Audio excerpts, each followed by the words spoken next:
Hello friends, how are you? I hope you all are fine. Today I have come with a new case law which is mentioned across your screen. K.A. Abbas versus Union of India AIR 1970. Actually this case law is very important if we talk about the right to freedom of speech and expressions. So there are two articles we must discuss within no times. That article 19 subclause 1 clause A talks about right to freedom of speech and expression. You all are very well aware of this article. And article 19 subclause 2 impose the reasonable restrictions. There are eight matters which are given under the article 19 subclause 2. So it imposes the restrictions on freedom of speech and expressions. Actually this case is regarding about the censorship, pre-censorship and censorship under the Cinematography Act 1952. There is a Cinematography Act which examines the films and the contents of the films, and there were some guidelines under the films. So this case is regarding the Cinematography Act. So without wasting the time, let's start the case. So first of all I will let you know about the who are the petitioners of the case. So petitioners of the case of the journalist, playwriters, the person who makes the stories, writers, film producers and directors. So all these were the petitioners of the case.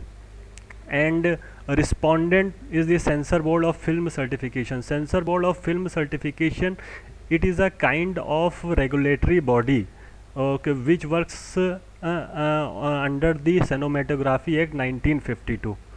So first of all we should discuss about the what is pre-censorship means. Pre-censorship means that prior restrictions on the films, means when the film is about to be broadcasting, when the films comes into the theater. So before coming the films into the theater, the government of India or the censor board of film certificate impose the restrictions on the films, that it is not going to be for unlimited public exhibitions. So there the reason behind that, there may be some content which shows prostitutions, pornography, obscenity. So there are plenty of reasons on which censor board of film certificate impose prior restrictions. So I just want to give you a slight view about the pre-censorship. So let's discuss about the fact of the case. Actually the film was about a short story film. Its name is A Tale of Four Cities, where the producer had tried to show the realities of the life of four cities, just like Bombay, Calcutta, Delhi and Madras. Producer shows the realities of these cities in that film. And he sought a U certificate from the censor board of film certificates, unrestricted public viewing. U certificate means when the film has been completed, then film is ready, and before the film is ready for the public. So there are four types of certificate. U certificate means unrestricted public viewing, means the film is appropriate for all the sections of the members of the society, and the film is appropriate for any age group. So U certificate is given for that kind of film. And there comes the A certificate. A certificate means the film is only for the viewing of the adult, it is not for the children. And there comes the UA certificate. UA certificate means that under parental guardian, means film is appropriate for all age group, but it is not appropriate for the children who are below the age of 12 years. So they should be accompanied and they should be guided by their parents while watching the films. And the third nature of the certificate is S. S means for a special class of person, when the film is regarding any documentary, just like a film is made only for the profession of the doctor, engineer. So S certificate is being given. So U certificate is when there is no restriction of the movie, means all age group of the persons can see the film, then U certificate is given. So the petitioner wanted U certificate, but what happened when the film has been completed? It goes to the Examining committee, it is the committee and which has been constituted under the Cinematography Act. Examining committee examines the content of the films, and if there are some content which are not appropriate for some people, so it recommended the producers to change the content. So in this case, examining committee, in place of giving the U certificate, it recommended the A certificate. A certificate, what I have just told you, A certificate is only for the adults. Okay, then against the order of the examining committee, the petitioner approached to the reviewing committee. Actually, reviewing committee is also constituted under the Cinematography Act. So reviewing the work of the reviewing committee is to go through the actions taken by the examining committee, and in this case reviewing committee was also very much satisfied with the order of the examining committee, so it also recommended the A certificate. But petitioner was not agree. So petitioner, against the order of the petitioner, directly visited to the central government, and central government said that U certificate will be given to you only if you delete some scenes which shows the red light area, which contains the immoral trafficking, prostitutions, and economic exploitations. Means the film was containing some kinds of scenes relating to the immoral trafficking, prostitutions, and economic exploitations. So that's why the film is not eligible and suitable or appropriate for all age groups, and especially it is not suitable for the children. So that's why U certificate was not being given to the petitioners.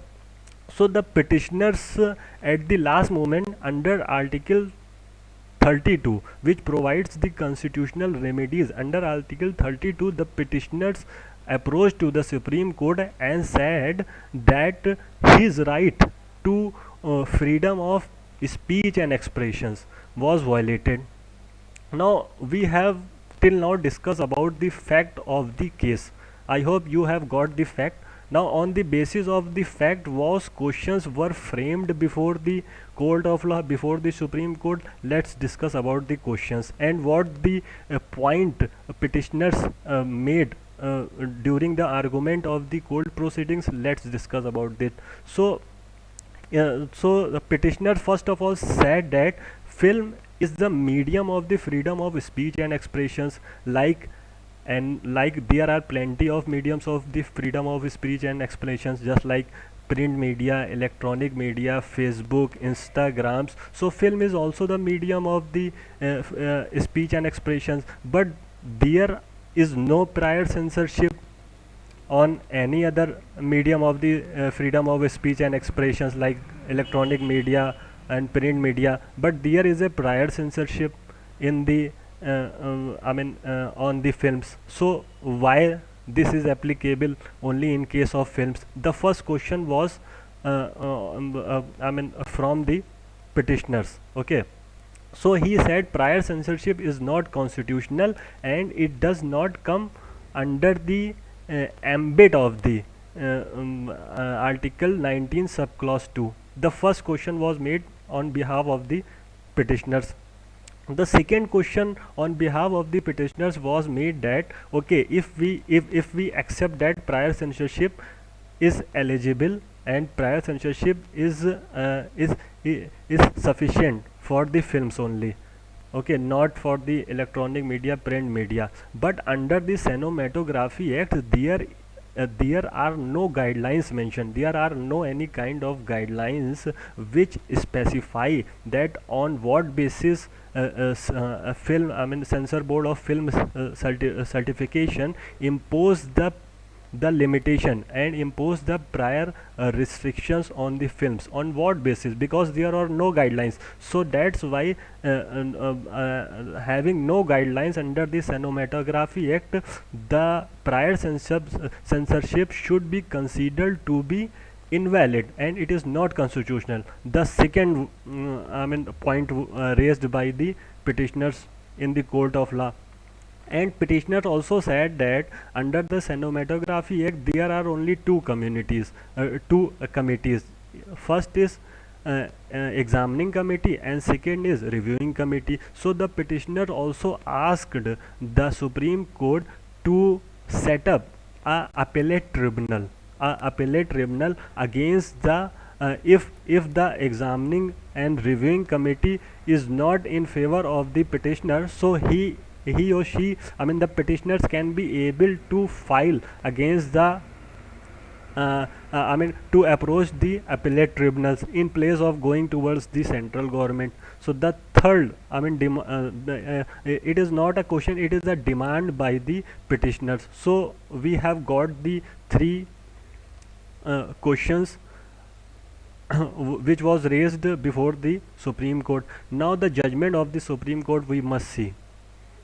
The Chief Justice was the Hidayatullah at that time, and he said that he suddenly rejected the petition and upheld the restrictions on U certificate. Hidayatullah said that the U certificates cannot be given to you because the content which was told by the central government were not removed from you. So U certificate, which stand for unrestricted public exhibition and which is for all age groups and of the society, that cannot be given to the petitioner. So he rejected the petition.